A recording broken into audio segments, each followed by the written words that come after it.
unos días de estudio y de dedicación a la palabra de Dios en la Biblia, especialmente en los profetas, y querría que pudiéramos pedirle al Señor que nos dé su gracia, su inspiración para poder leer esta palabra con el mismo espíritu con el que fue escrita. En el nombre del Padre, y del Hijo, y del Espíritu Santo. Amén.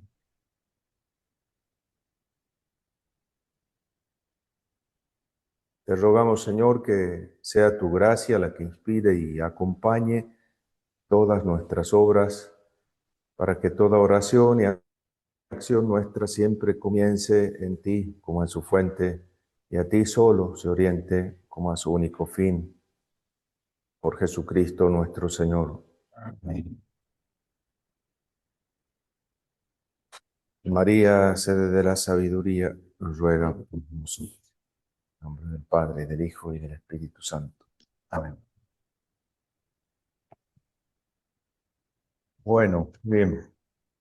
Aunque en estos días le vamos a dedicar eh, tiempo sobre todo a la lectura de los libros proféticos y uno de los libros de la colección de los 12 profetas menores, algunos de los cuales son poco leídos, poco conocidos por nosotros.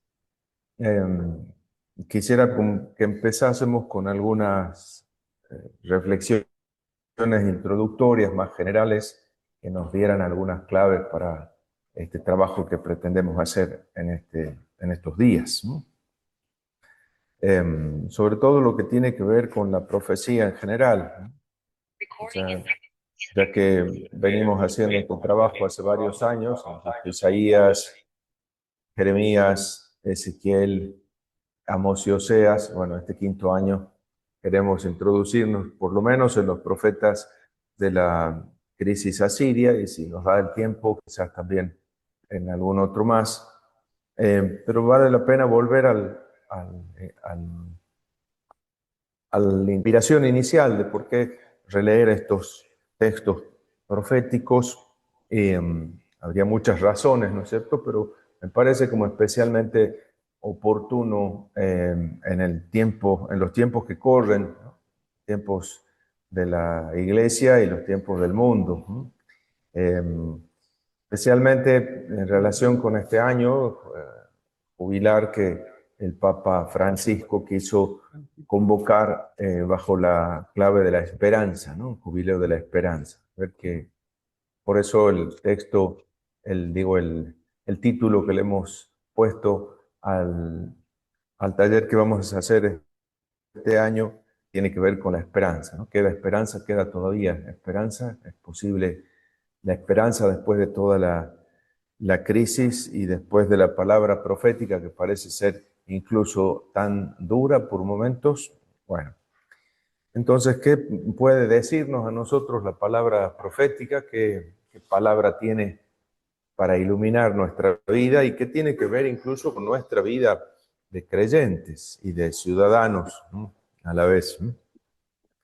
Esa profecía en realidad es uno de los elementos esenciales de las dimensiones esenciales de la identidad y de la misión cristiana, ¿no? Hemos aprendido desde chiquitos que hemos sido constituidos con Cristo sacerdotes, profetas y reyes, ¿no? Sacerdote, profeta y rey. La profecía es un rasgo esencial del discípulo de Cristo y que hunde sus raíces en la identidad misma del pueblo de Dios, ¿no? Entonces, vale la pena redescubrir también la relación que estos textos proféticos tienen con nuestra propia identidad y misión, la nuestra como creyentes individuales y la de la Iglesia. Y me parece que muy particularmente también a la vida religiosa, ¿no? Eh, una- esa cuestión de la profecía ha sido siempre, sobre todo cuando el Vaticano II ha querido renovar la vida religiosa, la ha relacionado siempre con la profecía, ¿no? La profecía. Entonces, la profecía como un elemento verdaderamente crucial también para nosotros por muchos motivos, ¿no?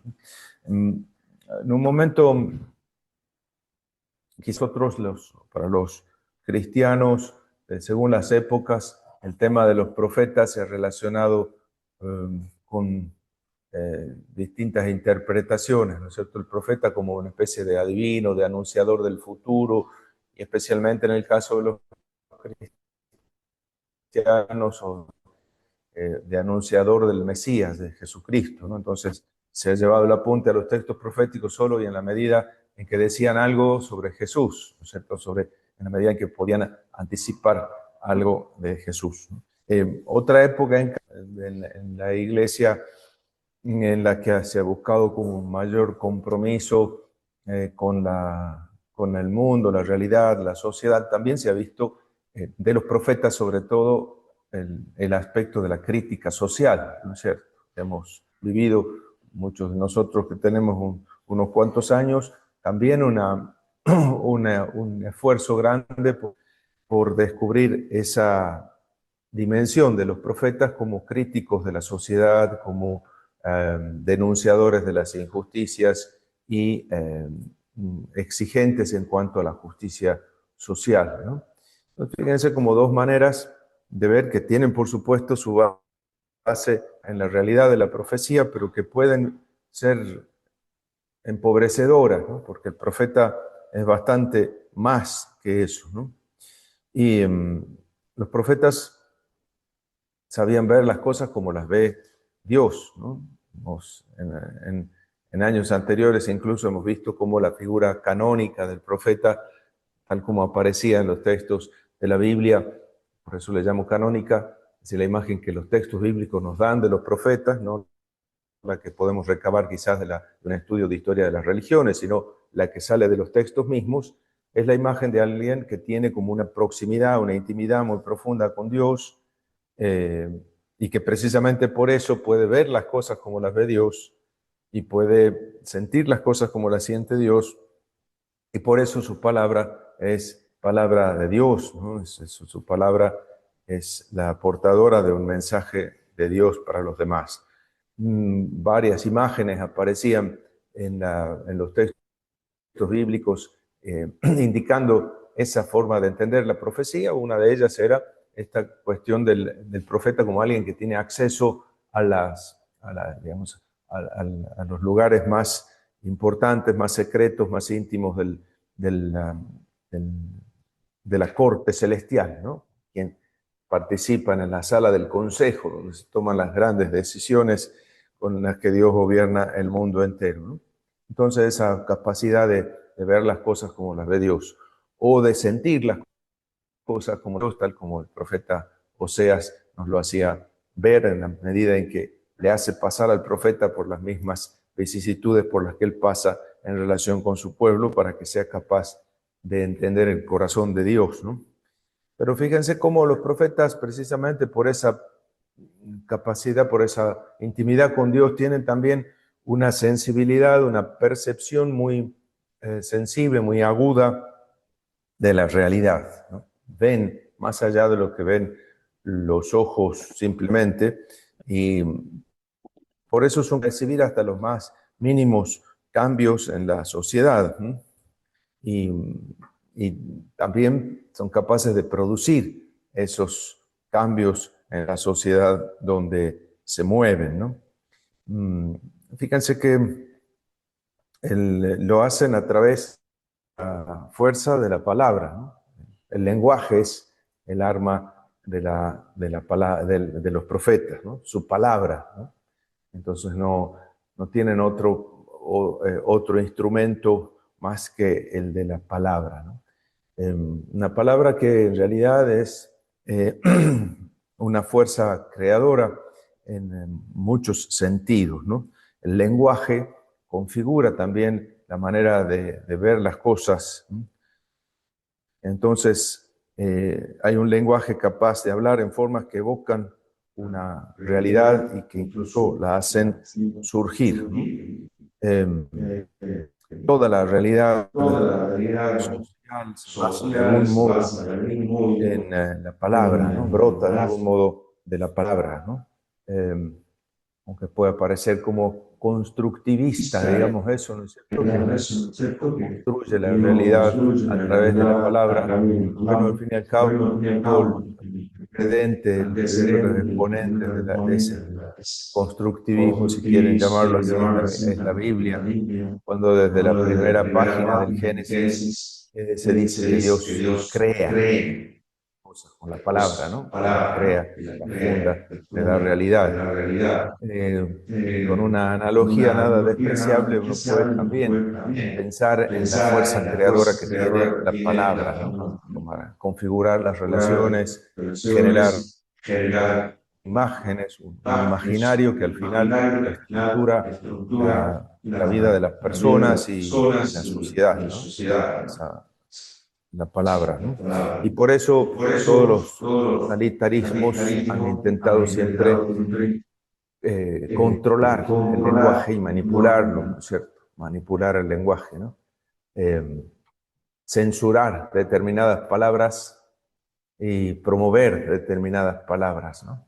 Eh, Eso ha sido como, es muy evidente, ¿no es cierto? Y después hay estudios sobre ese tema de la manipulación del lenguaje o de estas cuestiones de la crítica de las ideologías que uno puede ver en muchos de los pensadores contemporáneos, pero quizás nosotros recordemos la manera como se censuraba o nos autocensurábamos en ciertas épocas de nuestro país en el uso de ciertas palabras, ¿no? La palabra comunidad, comunitario, popular, pueblo, no se podía usar, ¿no es cierto? Era demasiado zurdo, me parecía, ¿no es cierto?, en determinada época de nuestro país, ¿verdad? Fíjense como palabras que generaban cierta idea y entonces se suprimían del lenguaje, ¿no? En cambio, palabras como derecho, seguridad y otras más aparecían mucho más en el tope del uso, de la frecuencia, ¿no? Entonces la palabra puede realmente configurar la manera de pensar, la manera de ver la realidad y por lo tanto también tiene la capacidad de generar relaciones o modificarlas, ¿no? Entonces, todo el esfuerzo de ciertos totalitarismos de de manipular, manejar el lenguaje y sobre todo de hacer cesar el lenguaje de la novedad, todo lo que se salga de de la normalidad y del presente, ¿no? Entonces, todo lo que aparezca como novedoso hay que suprimirlo, ¿no? Entonces, es una especie de ley, la ley del ligustro, ¿no es cierto? Todo parejito, se corta, ¿no es cierto? Y apenas hay un brotecito que empieza a aparecer por encima del seto, ¿no es cierto? Se lo corta para que todo esté parejito, ¿no? Y bueno, eh, realmente cuando el lenguaje de la novedad, la capacidad de expresar lo nuevo, eh, se amputa de la, de la, de la sociedad, también disminuye el tono de la vida, disminuye en humanidad nuestra vida, ¿no? Por eso entonces cuando escuchemos a los profetas, los vamos a escuchar como personas que saben utilizar muy bien el lenguaje, ¿no? Y cuyo lenguaje quiere configurar una manera de ver las cosas y por lo tanto generar también una novedad, ¿no? Hacer surgir algo nuevo, ¿no? Esto en realidad no es específico de los libros proféticos, en realidad toda la revelación bíblica hace aparecer esta novedad querida por Dios, ¿no? Y los profetas están al servicio de esa novedad, ¿no? Un Dios que entra en la historia con una soberana libertad, ¿no? Y que obra así como Él se le da la divina gana, ¿no es cierto? Con toda la novedad y la libertad con la que Dios hace surgir las cosas y genera cosas nuevas y genera también una historia nueva, ¿no? Eh, cuando Dios está ausente de la realidad, las cosas siguen su curso según las leyes de las causas y los efectos, ¿no? Pero cuando Dios está presente, es posible esperar cosas nuevas, ¿no? Realmente. Brotan cosas nuevas cuando Dios está presente, ¿no? Inauditas, no escuchadas nunca, no vistas nunca, ¿no? Entonces, al empezar nosotros este año de nuevo este taller, este curso sobre profetas, tenemos que sentir como esta invitación a escuchar con oídos nuevos, a leer con ojos nuevos estos textos y a descubrir la novedad que estos textos nos proponen a nosotros hoy, ¿no? Sobre todo en un tiempo en el que la fe y la iglesia siempre está bajo el riesgo constante de la domesticación, digamos, ¿no? Que no jorobe demasiado, ¿no? Entonces que no moleste demasiado, que en todo caso adorne un poquito la vida, le dé un poquito de brillo y dignidad, pero que no moleste, ¿no? Que no moleste, que no se meta en la política, en la educación, en la economía, en la vida familiar, en la ética. Simplemente mientras, entonces una fe domesticada y una iglesia como aculturada, digo, no inculta, sino aculturada, ¿no? La inculturación de la fe, en todo caso, es la encarnación de la fe en una determinada cultura que la transforma y la hace expresarse de maneras nuevas en cada cultura en la que se encarna, pero la aculturación de la fe es el empobrecimiento y la reducción de toda la mordiente transformadora y novedosa de la fe para acomodarse simplemente a los modos de sentir y pensar de una cultura, ¿no? Entonces el aburguesamiento, la instalación, la aculturación de la fe.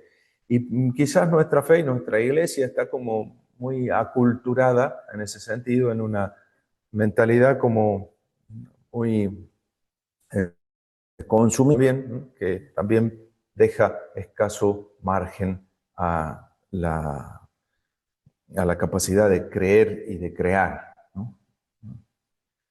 Entonces, sin embargo, nosotros los creyentes estamos invitados a volver nuestra mirada a esos textos que nos ayudan a creer y a crear, ¿no? Fíjense cuando la fe está como achanchada, instalada, la iglesia está como aculturada, acomodada, se pierden dos cosas importantes, dos referencias importantes, que son la memoria y la esperanza, ¿no?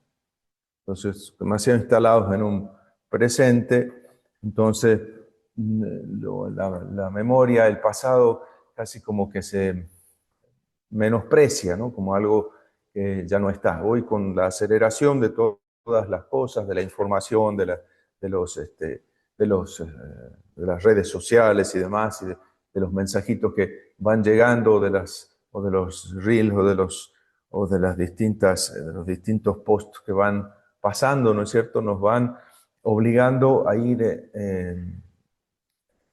pasando enseguida a otra cosa, ¿no? Entonces hay poco espacio para la memoria, ¿no? Entonces, y precisamente por eso y en la misma proporción que hay una depreciación de la memoria, también hay una minusvaloración de la esperanza, una ridiculización incluso de la esperanza, ¿no? Parece como que fuese como utópico, ilusorio, juvenil, adolescente, al fin y al cabo una cosa que no cabe en una sociedad como la que nosotros estamos construyendo actualmente, ¿no? Entonces, la instalación en esta especie de ahora, ¿no?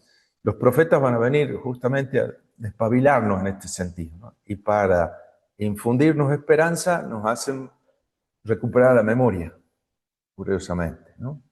Entonces, memoria y esperanza son como dos dimensiones que van unidas, ¿no? Y que se armonizan y, y se equilibran mutuamente, ¿no es cierto? Para no ser una especie de utopía, idealista y para que no sea una especie de tradicionalismo nostálgico, melancólico, ¿no? Son memoria y esperanza van de la mano. Entonces, claro, pero una comunidad como la iglesia que pierda la memoria, una comunidad con amnesia, corre el riesgo de perder la identidad, ¿no es cierto? Agustín nos enseñaba eso, ¿no es cierto? Que la identidad se basa eso en la memoria, ¿no? La capacidad de, si uno amanece un día y cada día y no tiene memoria, no sabe quién es, no hay continuidad de lo que fui, lo que soy, lo que seré, ¿no? Esa capacidad de memoria es la que va configurándonos como lo que somos, ¿no? Nos va dando identidad y conciencia de nosotros mismos. La iglesia tiene también esa necesidad de recuperar la memoria para no perder la identidad, ¿no? La memoria, no la memoria a corto plazo, ¿no es cierto?, de lo que ha hecho ayer o anteayer, el propósito, el plancito que se ha hecho para mañana, sino la memoria de sus propias raíces en lo más profundo de la revelación y en el comienzo de su vocación, ¿no? Entonces, a nosotros nos invita la palabra de Dios a eso, a recuperar estas dos dimensiones, ¿no?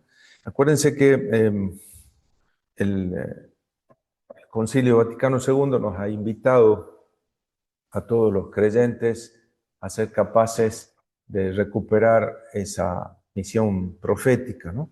Un documento como la Constitución Pastoral Gaudium et Spes sobre la Iglesia en el mundo contemporáneo invita en varias ocasiones, pero sobre todo en tres números clave de ese documento, el 4, el 11 y el 44, al, al discernimiento de la historia y de la realidad, al discernimiento de los signos de los tiempos, ¿no?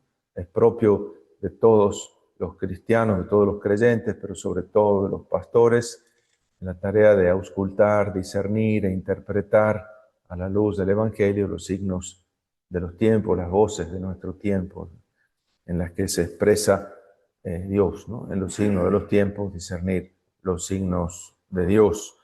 Eso tiene que ver con recuperar nuestra vocación profética, ¿no? Y entonces podemos descubrir, bueno, en qué sentido los profetas son anunciadores de un futuro. Y sí, son capaces de anunciar lo que va a sobrevenir, lo que va a venir, pero porque son capaces de ver en profundidad el presente y porque no pierden memoria del pasado, de dónde venimos, ¿no? Y cuando se ocupan del futuro, los profetas siempre se ocupan del futuro, pero en relación con el presente. En el sentido de que siempre son una invitación a la libertad y a la decisión. El futuro no es algo que fatalmente va a ocurrir, hagamos lo que hagamos, ¿no? El futuro que los profetas anuncian es el fruto de la responsabilidad. Por eso siempre están como invitando a una decisión, abrirnos a la novedad de Dios, a lo que Dios está queriendo crear y dejar lo viejo, ¿no? No estén allí pensando en las cosas viejas. Miren, ya estoy haciendo algo nuevo, decía Isaías 49, 43, 19. ¿Se acuerdan que nos hemos detenido sobre ese texto bastante, ¿no? Entonces, ese futuro es objeto de la preocupación de los profetas, pero sobre todo en relación con el presente, ¿no? El presente que condiciona ese futuro, ¿no? Sí. Lo que según Hegel es así, el presente, el pasado y el futuro es todo una sola apertura como existencial, lo que constituye lo existencial. Eso es la conexión que hay entre esas tres dimensiones, ¿no? Bueno, y de ahí que entonces esa visión profética sabe ver qué hay en el presente de coherencia, ese proyecto de Dios con ese plan de Dios que se va manifestando en determinados signos y qué hay en el presente que se opone, que se obstaculiza ese proyecto de Dios. De ahí las dos dimensiones que uno clásicamente ha descubierto de la denuncia y el anuncio, ¿no? El profeta que denuncia y que anuncia, precisamente porque sabe descubrir en ese presente los signos de esa presencia del reino de Dios que está empujando por aparecer y esos obstáculos, esos elementos que se oponen, que dificultan el crecimiento del reino, ¿no? Bueno, entonces, esa vocación profética y ese ministerio profético de la iglesia y de cada bautizado tiene que ver así con la capacidad de alimentar y evocar una determinada conciencia y una percepción de una realidad diferente. De algún modo una realidad alternativa a la realidad en la que estamos metidos, ¿no? A la realidad, a la cultura dominante, ¿no?, de nuestro tiempo, ¿no? Entonces, vamos a ver cómo en esa línea, esa conciencia alternativa que tienen los profetas sirve para criticar la conciencia dominante, esa especie de acomodamiento en el que vivimos. Ahí está el aspecto de la denuncia, ¿no? Intenta hacer lo que ya ha hecho, bueno, empeñarse en deslegitimar o quitarle sacralidad, digamos, a la realidad presente como si fuera la única realidad posible, ¿no?, y hacer que sea posible pensar en la diferencia, en la alternativa, ¿no? Y también sirve para dinamizar a las personas y a las comunidades con una promesa de un tiempo diverso, de un mundo nuevo, ¿no? La novedad de nuevo, ¿no? Entonces, esta palabra, este adjetivo alternativo, ¿no? La palabra alternativa, interesante, era también la manera como, por ejemplo, Norbert Loefink hablaba del pueblo de Dios, el pueblo que Dios forma con Israel como una sociedad alternativa, una sociedad de contraste, ¿no? Él decía como en todo el proyecto del Éxodo, Dios constituye con todo ese grupo que saca de Egipto una sociedad que contrasta con lo que se había vivido en Egipto. Y le ofrece la posibilidad de vivir un proyecto social diferente al que vivía, ¿no? Pero esa alternativa, esa sociedad alternativa tiene que ver con lo alternativo de Dios, lo diferente de Dios, ¿no? Esa palabra que nosotros encontramos en la Biblia y que solemos traducir por santo, en la raíz kadosh, ¿no? Santo, en realidad es una palabra que expresa fundamentalmente la diferencia, lo diferente. No es lo separado, sino lo diferente. No es lo distante, sino lo distinto, ¿no? Entonces, santo significa ahí especial, ¿no? Diferente, alternativo, si quieren, ¿no? Y entonces el pueblo de Israel será diferente de los demás pueblos porque su Dios es diferente de los demás pueblos, ¿no? Recuérdense la invitación repetida en el libro del Levítico, ¿no? Sean santos como yo, el Señor, su Dios, soy santo. ¿En qué sentido? ¿Moral? ¿En qué sentido? ¿Sacral? Sean diferentes, especiales, como yo soy diferente. No soy como los demás dioses, ¿no?, como los dioses de Egipto, ¿no?, que viven pidiendo sacrificios, ofrendas, chupándole la sangre a los devotos, ¿no? Este es un Dios que es capaz de derramar la sangre por sus devotos. Es un Dios diferente, especial. Y precisamente por eso pide que sea diferente y especial. Su pueblo tiene que marcar la diferencia, dar la nota. Entonces, incluso en el libro de Ezequiel también aparece eso, ¿no? Yo voy a purificar mi nombre, el nombre que ustedes profanaron en medio de las naciones. Yo voy a defender mi nombre santo, es decir, mostrar qué diferente soy, haciendo que ustedes también sean diferentes. Por eso yo derramaré sobre ustedes en agua pura que los purificará de todas sus inmundicias e idolatrías. Yo los he de purificar. Les daré un corazón nuevo y un espíritu nuevo, etcétera, ¿no? Eso de Ezequiel 36, 26, etc.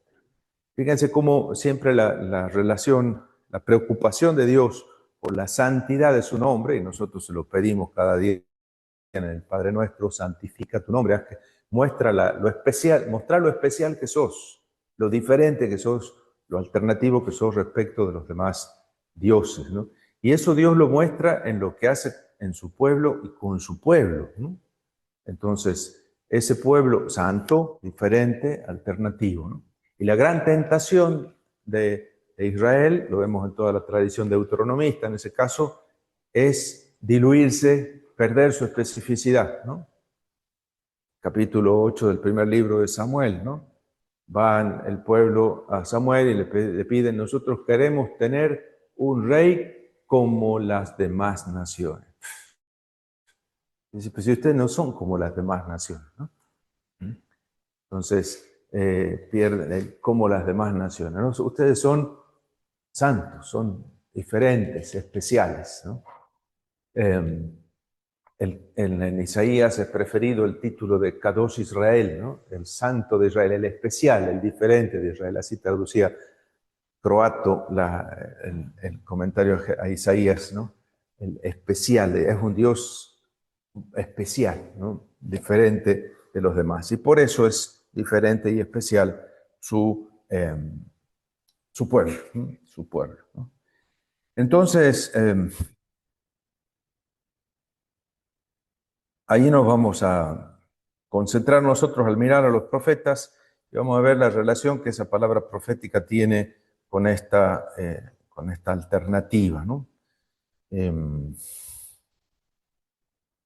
Nosotros vamos a procurar profundizar en ese ministerio profético que ejerce al mismo tiempo la crítica, la denuncia y el anuncio, la dinamización de la vida de aquel pueblo, ¿no?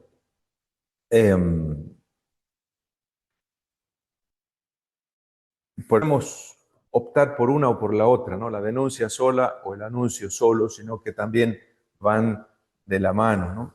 Entonces, esta denuncia y este anuncio profético conectan siempre con la memoria y la identidad del pueblo, ¿no? La memoria de la alianza, ese vínculo con el Dios distinto, especial, diferente, que es Adonai, que es Yahvé. Ese vínculo es precisamente el que le hace diferente, ¿no? La tradición mosaica de la alianza, tal como aparece en la Biblia, ¿no? Entonces, la configuración misma de Israel se produjo a partir de esa experiencia fundante y de ahí brota esa confesión de fe distinta, la experiencia fundante de la liberación y de ser constituido como un pueblo diferente, arrancados de la sociedad de Egipto y constituidos como pueblo diferente con un proyecto social que está condensado en la Torá, ¿no es cierto? Que es una legislación que desciende capilarmente a todas las dimensiones de la vida del pueblo, ¿no? No simplemente a la dimensión cultural, ritual, litúrgica, ¿no? Como en los casos de otras religiones, ¿no? Sino que desciende a todas las formas de relacionarse en la sociedad. Por eso me refiero a la Torá como un proyecto social, cultural, digamos, tiene que ver con todas las dimensiones de la vida de las personas, ¿no? Desde la manera de sembrar y cosechar, la manera de comprar y de vender, la manera de tener relaciones sexuales, la manera de educar a los hijos, la manera de... Todo tiene que ver con la fe, toda la vida, todas las dimensiones de la vida del pueblo de Dios estaban configuradas según ese proyecto que Dios le da, para que sea una sociedad diferente, alternativa, ¿no? Repito, distinta, no distante, ¿no? Diferente, no separada, ¿no? Y eso es lo que poco a poco entendiendo el pueblo de Dios y cómo hay toda una resignificación de la diáspora y del exilio en el sentido de que qué función tiene el hecho de que estén desparramados entre las demás naciones, precisamente el ser fermento de, de la sociedad en donde se encuentra, ¿no? Eso es lo que después hemos heredado nosotros como iglesia, entendiéndonos en continuidad con el Israel de Dios, ¿no? Entonces, esta visión hace que se lo mire a Moisés también como el primer profeta. De hecho, el Deuteronomio 18 también dice, ¿no? Yo suscitaré después de ti un profeta semejante a ti. Es decir, aparece también Moisés como figura profética, ¿no? Un profeta paradigmático que hace surgir en Israel esta conciencia de ser pueblo de Dios, de una conciencia alternativa, ¿no? Entonces, que no es simplemente no es un privilegio, sino una exigencia, ¿no? El ser diferente, el ser pueblo de Dios en la Biblia no aparece como un privilegio de Israel, sino como un compromiso, una exigencia, un desafío aún mayor, una misión. Entonces, esta radical innovación que introduce Dios, el Dios de Israel en la historia cuando crea a su pueblo, se manifiestan allí en la figura de Moisés y en la alianza, ¿no? Que no se puede, si bien tiene conexiones con todo el Medio Oriente antiguo y su ámbito cultural, no se puede deducir simplemente como un simple resultado de los procesos que se daban en el Medio Oriente antiguo. Más aún, la aparición, la configuración de este grupo social nuevo que va formándose allí en las altiplanicies de la zona del macizo central de Palestina, esa configuración social que va apareciendo no parece tener otra explicación más que esa vinculación con una divinidad que los está haciendo diferentes, ¿no? Entonces es difícil extrapolarlo de ninguna realidad anterior, aparecen ahí como una realidad social nueva, ¿no? Sin precedentes, ¿no? Casi creada por Dios, por su palabra, por su llamado, por su revelación, ¿no? Entonces esa radical ruptura de Moisés y de Israel con el sistema del que venían, la realeza imperial, es una ruptura que por un lado rompe con la religión de ese triunfalismo, de la apoteosis de Horus, de los dioses de Egipto, que son legitimadores de la organización social tal como está, ¿no? Y por otro lado también con esa política que esa religión sustenta, que es la de la opresión y de la explotación, ¿no? Entonces es la religión de la libertad de Dios, un Dios libre, ¿no? Y esa libertad de Dios es la que se la regala a su pueblo, ¿no? Eh, digo libertad de Dios porque en lugar de los dioses de Egipto, Moisés revela o Dios se le revela a Moisés y Moisés lo revela a su pueblo como el único soberano que actúa con total libertad,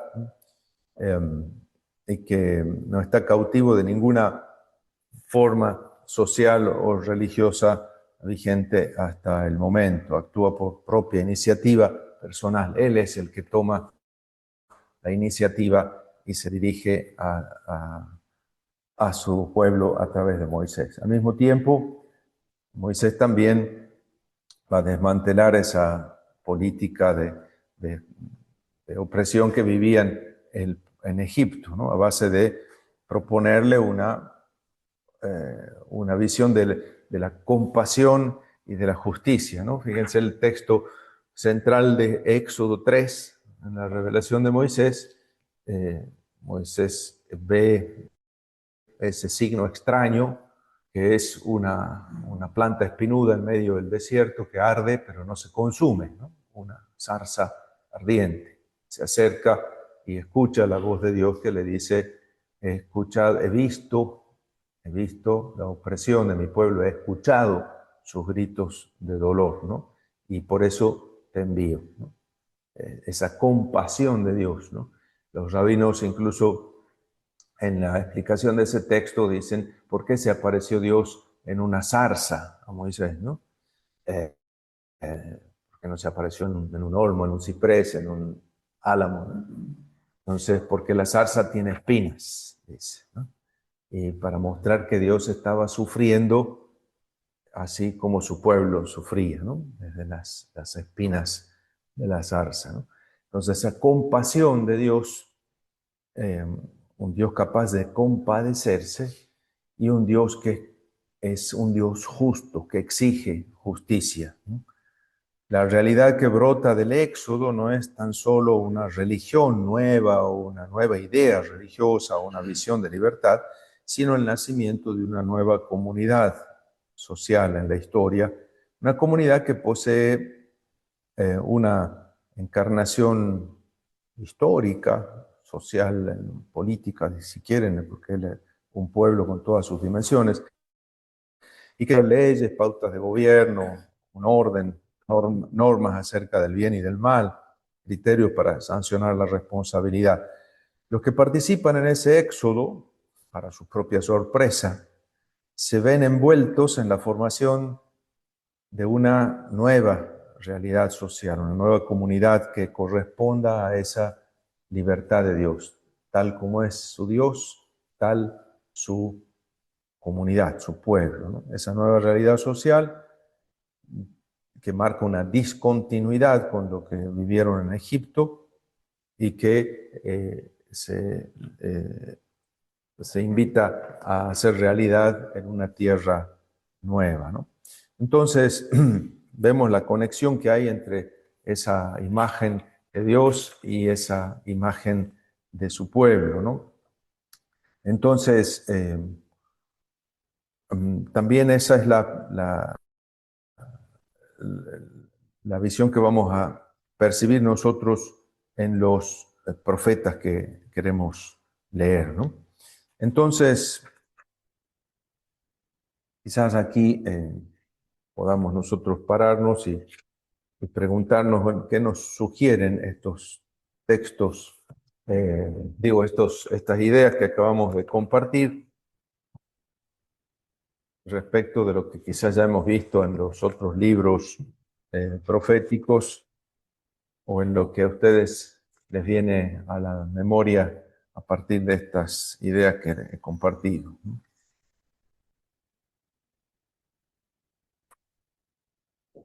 La verdad que totalmente desestructurante. Ajá. Eh, el padre Rivas siempre nos decía que Jesús como que iba mal la línea profética y como que los fariseos o lo que eran lo que privilegiaban más las normas, el culto, las leyes, y Jesús iba en otro sentido. Y digo que nos saca de la estructura porque esta manera nueva, esta clave que nos diste de vinculación con Dios es lo que hace a uno ser profeta, digamos, de esa cercanía.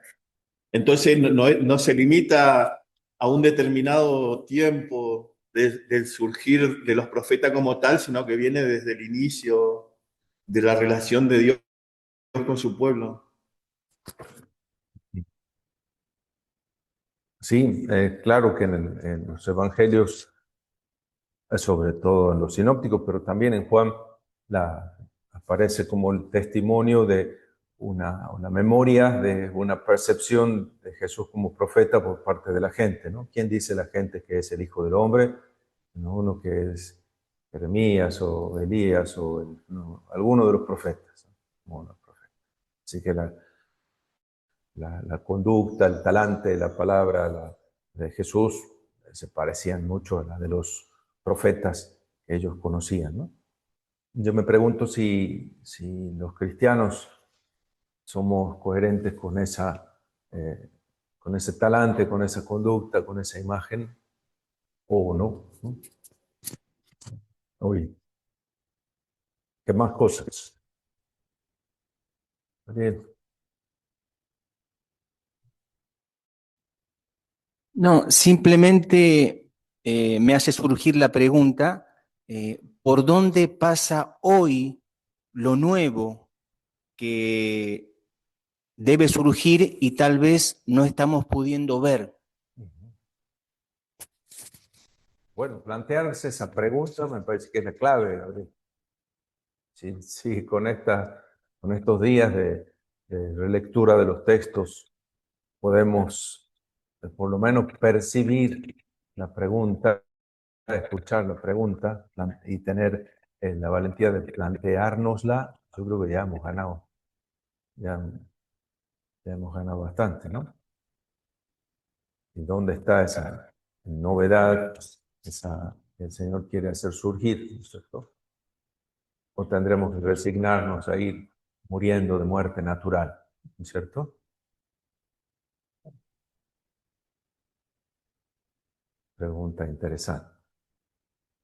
¿Mm?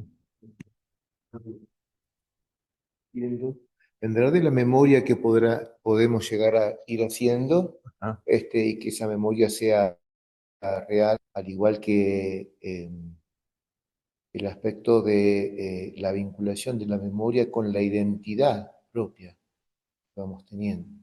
De ahí entonces surge una respuesta válida a la cuestión esta que mencionaba Gabriel recién. Lo que me parece también crucial es no solamente este comienzo, este origen en memoria y demás, y identidad, sino también el ser realistas y ubicar que la aculturación existe, está, y cada uno de distintos modos estamos infiriendo en eso, ¿no?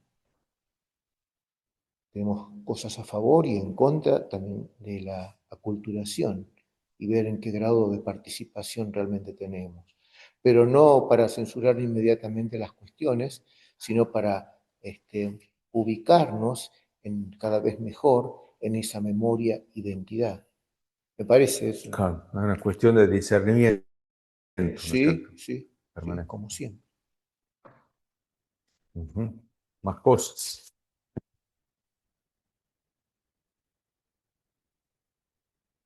Una idea alternativa, diferente. ¿Sí? ¿O alguna pregunta que quede por ahí?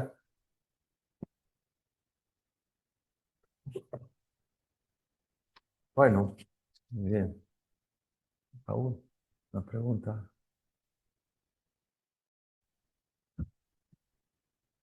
Bien, entonces,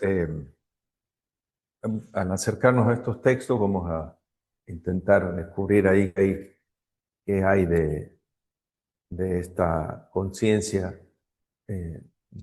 alternativa, diferente, que hay de memoria, que hay de esperanza que surja a partir de la palabra de estos profetas, sobre todo porque los vamos a ver ejerciendo su ministerio en un contexto de crisis casi liminar, ¿no es cierto? De la crisis en la que parece estar todo en riesgo, ¿no? Bueno, por muchos motivos también hoy podemos percibir algo semejante, ¿no? Muy bien, podemos parar aquí si quieren.